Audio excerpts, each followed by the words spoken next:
no, fantastic, no. That was yours. Yeah. She wants to take knowledge and a fine Fun. experience. Okay. Yeah, that. So, Thank you. thank you. Was that the last friendship bonding? And guess what we just did? We did an icebreaker table topic merge together because it was an icebreaker about somebody else that you have to do in about 2 minutes. Hey, we're creative like that. We're now going into what do you expect from this conference? Somebody who didn't get an opportunity to meet a friend. I saw some new people come in. What do you expect from the conference? You heard you come into a conference, you paid money to get here. What motivated you to come to the conference?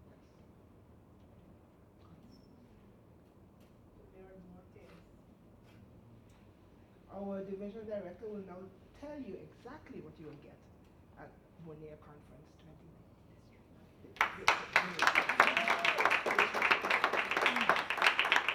Hello everyone, welcome. My name is Anita Ramprasad. I am your district director for the program year 2018-2019. 10 years ago, I was where you were. I don't believe that I attended the first timer session, but now seeing the amount of fun that you were having, I kind of wish that I did. But I was where you were. So you came here, you heard there was a conference, maybe you wanted to see Bonnier, maybe you live here and it was just cheap for you to be here. Whatever your reason, some of you are here because you competed and you have to be here. Some of you are here because of peer pressure. Some of you wanted to get away from work. Oh, guilt. I'm a senior citizen. I don't know. Who did you want to get away from? Your husband? No. I just wanted to be here. be in Bonnier, yes. But everybody is here because of a different motivational factor. Yes. And you can't tell me that you didn't come here with expectations. Because something would have had to convince you to spend that money on a plane ticket, spend the money on accommodation, register, and allow yourself to be told what to do, let's say, for 4 days. So, who wants to share what they expect to gain? Yeah, you come to learn and grow, we get that. But besides that, what are your expectations of this conference? A brave person. See how I labeled that there? So who is brave? Oh, there you go. Come on, Mr. Brave. Say nothing. It's your time. Have to come up there or have to stay here again? Why not? Can't see you. That's extra brave. No. I don't know you. It's They okay. don't know you. That's okay. So you're going to tell us your name, Okay. your territory, your club, and how long you've been a Toastmaster. I'll try to remember all of that. Your name, your territory, your club, and how long you've been a Toastmaster. Are you Your gonna- name. Are you going to stay here? Yes. And what you expect. All right. Name. Good afternoon, everyone. Good afternoon. My name is Rodrigue Gelaval. We started already. All right. We told what to do. Yeah. Okay, so my name is Rodrigue Gelaval. I am from the island of Saint Martin.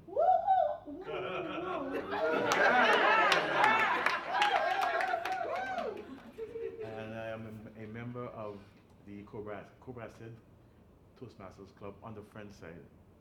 I don't really like to do the friend side, that side, but the Saint Martin. My expectations. I try not to live too much on expectations or set my expectations too high. I am here because, well, I've been Toastmasters. Our club started in November, December. Yes? Oh, you're aware of it? Of course. Okay. Wow. And, well, my tendency is always to kind of take myself out of my comfort zone. And so joining Toastmasters was, that's one of the reasons to do something different. You might see me looking around sometimes because the kind of work I do is what this gentleman is doing, videographer. So I'm always behind the camera. So the last few years I've decided to kind of get from behind the camera and get in front of it, or just be more to the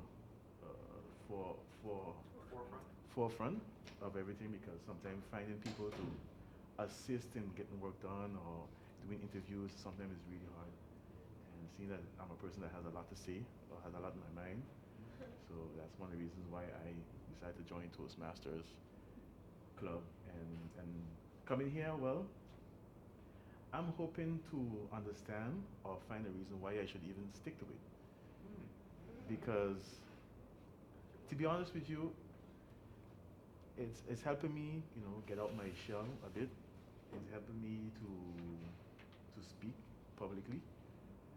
But then when I hear other Toastmasters speak, you know, they speak about the different levels and so on and so on and so on, and then I'm like, yeah, I'm not like so excited about it.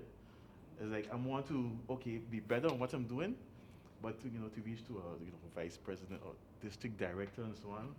For me, like I would like to learn to know or to understand why should it be important for me to reach to your level. Got it. You understand? I understand. I get Because you. yeah, I get you. all right. Of course, I'm not how to say, thinking anything different of anyone. Everybody has their own type of goals or reasons why they do things.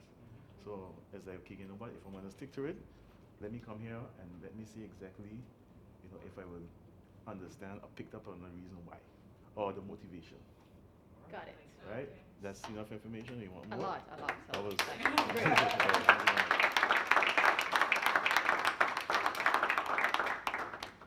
So remind me of your name again. Roddy. Roddy. Just keep it simple. So I am pretty sure that Roddy said a lot, and I know he has expressed very well the sentiments of most of you. You're new. Somebody told you to join. You've probably done some work in the program, and you're fairly comfortable. And then you hear all these people who have been here for years tell you, oh, you should do this, oh, you should do that. Guess what? That was me 10 years ago. I was part of a corporate club, and I had to join because I am the human resources manager. You know the whole thing, lead by example, and so on. And I joined, and they said you had to be club president. And we had some mentors, because every new club, as you well know, has a mentor, i.e., do it this way. They tell you what to do and how it should be done. And it wasn't the most kindest of persons. The way he chose to give feedback was not in the most positive and uplifting way. I have to say he made me cry about 4 times. And I wanted to leave too, because I felt that this was not what I was promised. And then on the other side, in the legacy program, you had to hear about CC and CL and ECB and ACL and DTM and all these things you had to do. And I was like, I didn't sign up for that. I mean, I want to speak better. I don't mind being a better leader because I was a manager at the time, still am, but now I don't call myself that word. It's a dirty word. Leaders are what we make here. We don't make managers here. But I felt, I didn't really need to do this. I was just doing it because my boss told me I had to do it. But 10 years later, I know that this organization has completely transformed my life. And the only way you're going to know what it can do for you, sir, is if you stick with it and you work it. Because when you plant, the day that you plant the seed is not the day that you eat the fruit, is not the day that the flower will grow. And sometimes when seeds are buried, they're in a very dark and uncomfortable, you don't know what's going to happen. Anything can happen. But you have to trust the process.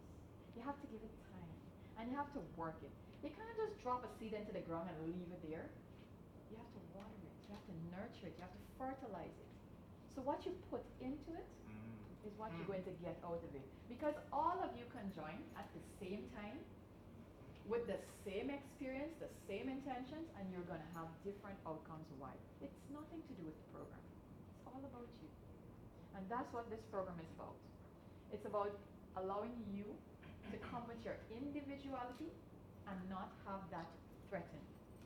Not have that threatened. That's why the organization has taken a different route to introduce pathways. Because we can't assume that we all want the same things. We all learn the same way. We all want the same outcome. Pathways helps you to choose your destiny. Or if you've already selected one, it helps you to get there a little bit faster and probably a little bit better, arrive in a better condition. So, put those questions out to your head. That's the devil. Shut him out. Not today, Satan. You joined here for a purpose, to improve your life. That's probably the simplest way to put it for any one of you, correct? You join it because you want to be better at something. But you can't just join it and then you listen to one person and they had you know how people they can put their negativity on you because they didn't have a good experience. Don't worry with Dove, it's not gonna work. That's them. You don't live your life through nobody else's clouded lenses. So you come with your fresh set of eyes with no expectations. And I say the best way to go to anything is you go expecting the best, but prepared for anything that can happen. Be prepared. Things will happen. You're probably not always going to receive the kindest evaluation. Maybe you're not going to be the best prepared for the speech you want to give. The audience may not laugh when you want them to. They may not cry when you want them to. Your club president may not be available when you want her to. But everybody is a human being just like you. So, we think of each other as a family, and as you learn from your new friends, you're going to meet these people at every future conference. You're going to become Facebook friends. You're going to become WhatsApp buddies. You're going to follow each other on Instagram. And I can tell you, I still have friends from 10 years ago, and I consider them to be brothers and sisters now. And now I've met their husbands. They're family. So, believe me, there's more to this program than just the program. This is a life transformational thing you're in. So take it for all it is.